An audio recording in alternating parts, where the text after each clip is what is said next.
జయ జయ తలుపుది నిన్నే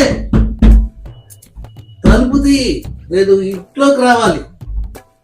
జయ తలుపుది ఇంట్లోకి రావాలి. జయ నిన్నే. హలో, మీరు ఆల్రెడీ ఇంట్లోకి వచ్చేసారు. ఒక్కసారి ఫేస్ టర్న్ గిచ్చుకొని చూడండి. ఓ సారీ, నేను ఇంట్లోనే ఉన్నాను కదా. కరెక్టే కరెక్టే. మీరు తాగొచ్చారు కదా. ఎవరు నీకు అలా చెప్పినాడు? నేను నేను పర్ఫెక్ట్లీ ఆల్ రైట్. నేను తాగానన్నాడే వాడు నాశనం అయిపోతాడు అంతే. ఏంటి, మీరు పర్ఫెక్ట్లీ ఆల్ రైటా? మీరు వేసుకున్న చెప్పులు ఒక్కసారి చూడండి. మీ చెప్పులు అటు ఇటు ఇటు అటు అయ్యాయి. ఒక్కసారి చూసుకోండి. చెప్పులదేముంది జయ, మనిషి జీవితమే అటు ఇటు ఇటు ఇటు అయిపోతుంది.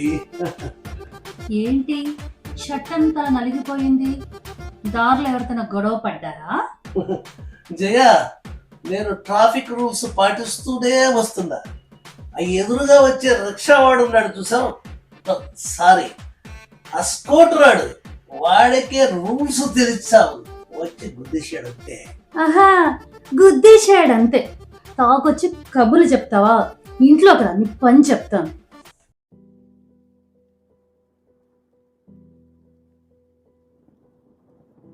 అమ్మా, తెల్లొప్పి అన్నావు కదా, మందు రాయనా?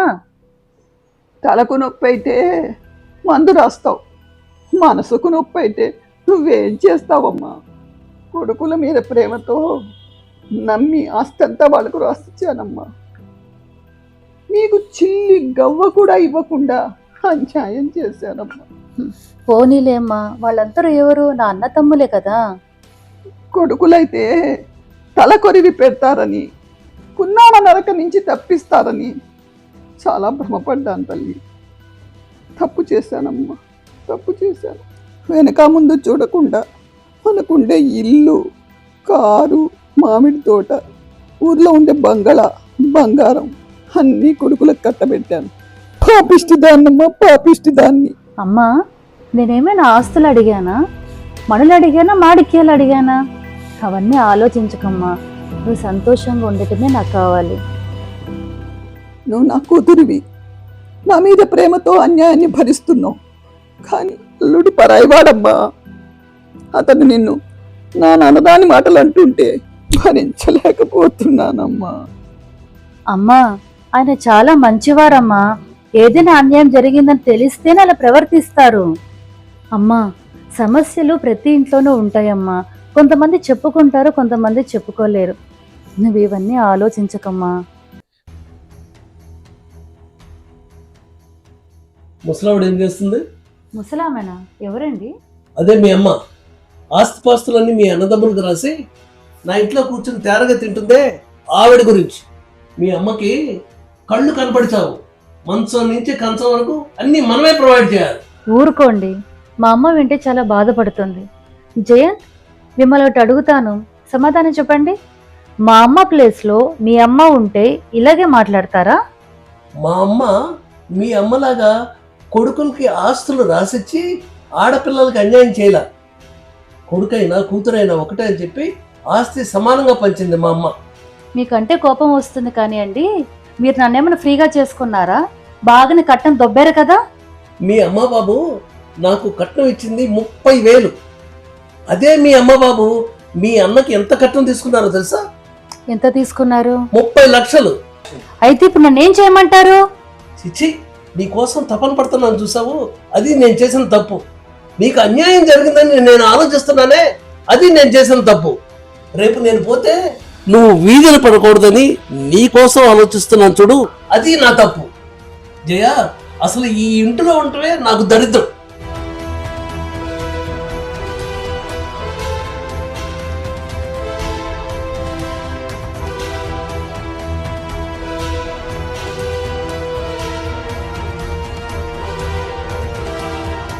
మీరు ఈ మధ్యన టాబ్లెట్లు వేసుకోవటం మానేశారు. షుగరు, బీపీ టాబ్లెట్లు వేసుకోవటం మానేస్తే అది చాలా ప్రమాదకరం కదా. నా మాట వినండి. టాబ్లెట్స్ క్రమం తప్పకుండా వాడాలి, లేకపోతే ప్రాణానికే ప్రమాదం. ఒకసారి మొదలుపెట్టిన తర్వాత దాన్ని ఆపకూడదు కదా. పిచ్చిమకం, షుగర్ బీపీలు అందరికీ ఉంటాయి. ఒక మాట చెప్తాను విను, నీకు షుగర్ లేదా, నీలో బీపీ లేదా, నువ్వు మందులు వాడుతున్నావా? వాడతలేదుగా, బాగానే ఉన్నావుగా. నేను ఎప్పటికప్పుడు టెస్ట్లు చేయించుకుంటూనే ఉన్నా, అవన్నీ నార్మల్గానే ఉన్నాయి. మొన్న మీ టెస్ట్లు చూశాను, అన్నీ తేడాగానే ఉన్నాయి. మీ భార్యగా జాగ్రత్తలు చెప్పడం నా బాధ్యత కాబట్టి నేను మీకు చెప్తున్నాను. టైం వస్తే ఎవరైనా పోతారు, ఇక్కడ ఉండాలన్నా ఉండలేరు. నాకు జాగ్రత్తలు చెప్పావు బాగానే ఉంది, కానీ ఎప్పుడైనా ఎక్కడైనా మీ అన్నదమ్ములకు జాగ్రత్తలు చెప్పావు నువ్వు? నీతో సంతకం పెట్టించుకుని నీకు వచ్చే ఆస్తిపాస్తులు మీ అన్నదమ్ములు దబ్బేశారు. మరి అలాంటి వాళ్ళకి ఏమైనా జాగ్రత్తలు చెప్పావా? ఎదుటి వాళ్ళకి చెప్పేటందుకు నీతులు ఉన్నాయా? మీ గుడ్డమ్మని తీసుకొచ్చి ఇంట్లో పెట్టావు, నా పిల్లల్ని తీసుకెళ్లి హాస్టల్లో పడేశావు. బుద్ధి ఉండాలి నీకు. మా అమ్మను గుడ్డిది అంటే నేను ఊరుకోను. నేను అంటాను, ఏం పిక్తావు నువ్వు? ఏమంటారు? గుడ్డిది గుడ్డిది గుడ్డిది.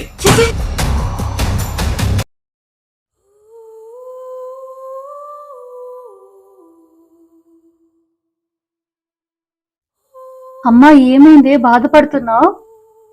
ఏం లేదమ్మా, నా పొలం మీద వచ్చే ఆదాయం, నా పెన్షన్ డబ్బులు నీకోసం ఖర్చు పెడుతున్నానని ఫోన్లో నా కొడుకుని తిట్టిపోస్తున్నారమ్మా నన్ను.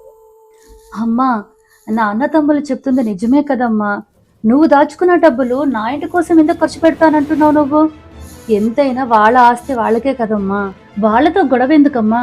నాకేం వద్దు, నీ దగ్గర ఏముందో మొత్తం వాళ్ళకే ఇచ్చేసాయి.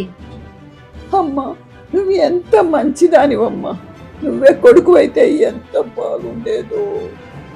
నా ప్రాణం పోయినా సరే ఆ పొలం మీద వచ్చే ఆదాయం, పెన్షన్ డబ్బులు అన్నీ నన్ను ఆదరిస్తున్న నీ కోసం, అల్లుడి గారి కోసం ఖర్చు పెడతానమ్మా.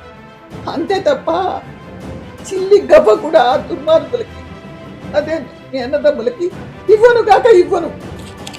ఊరుకో అమ్మా, బాధపడుకో.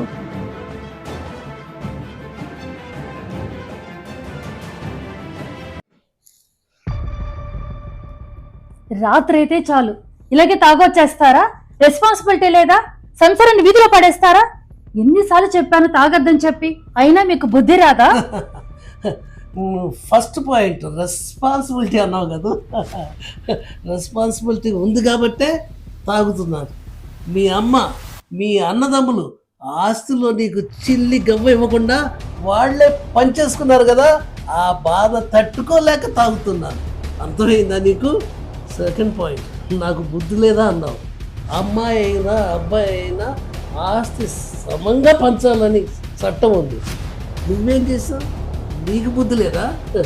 నాకు చెప్పకుండా వెళ్ళిపోయి మీ అన్నదమ్ములకి సంతకాలు పెట్టేసి ఆస్తి రాసిచ్చేస్తావా?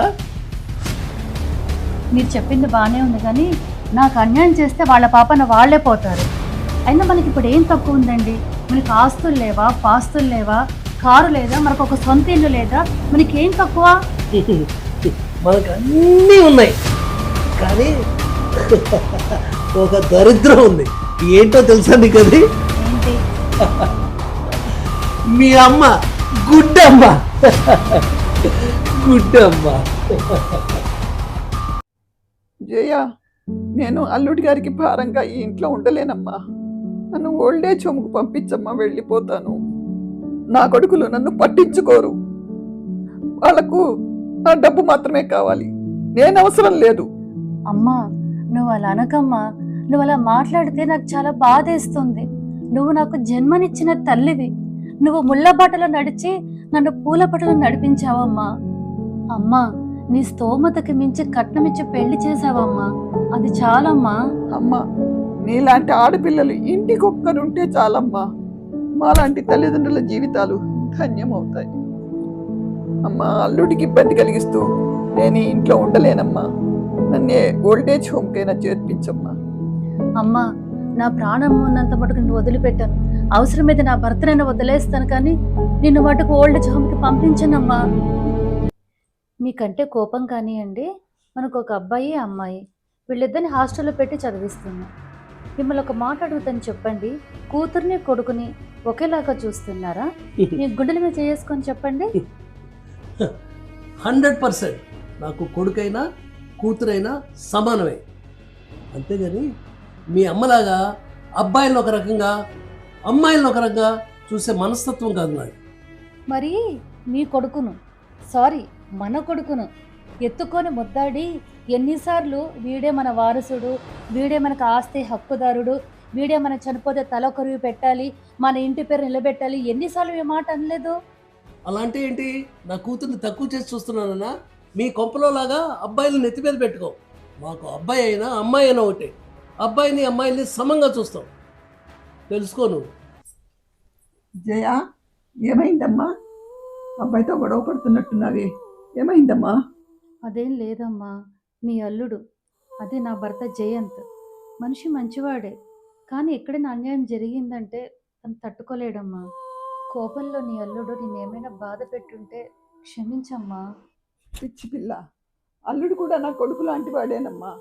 అతని మీద నాకెందుకు కోపం ఉంటుంది చెప్పు? అమ్మా, నువ్వు చాలా మంచిదానివమ్మా.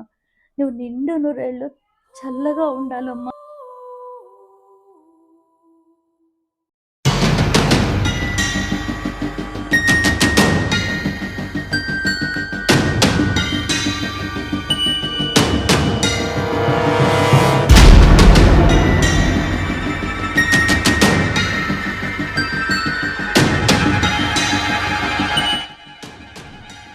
జయ, జయ, జయ ఎట్రా?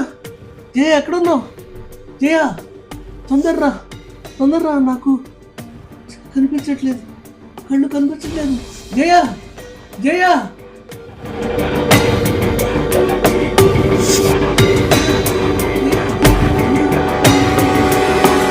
జయ కళ్ళు కనపడతలేదు. జయ, జయ, మీరేం బాధపడకండి, అయ్యా హాస్పిటల్కి వెళ్దాము.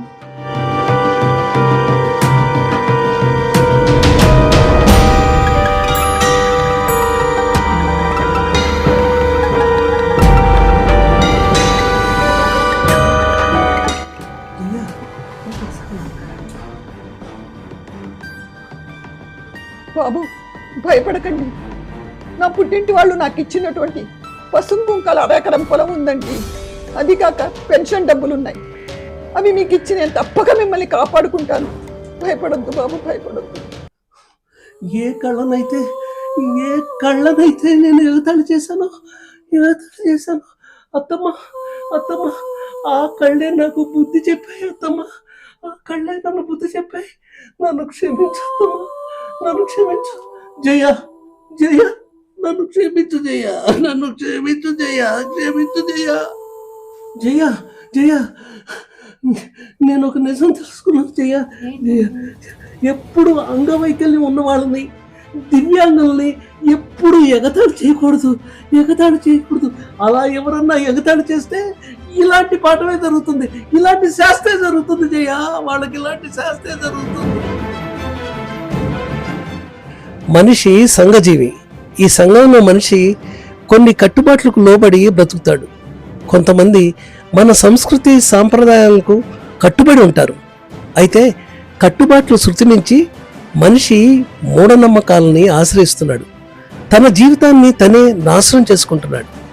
కొంతమంది భక్తి పేరుతో, కొంతమంది మతం పేరుతో, కొంతమంది కులం పేరుతో, కొంతమంది తాతల తండ్రుల సాంప్రదాయాలు ఆచారాలు అని అపచారానికి పాల్పడుతున్నారు. అలాంటి మూఢనమ్మకాలకు దూరంగా ఉండాలనేదే ఈ చిన్ని చిత్రం, చిన్ని ప్రయత్నం.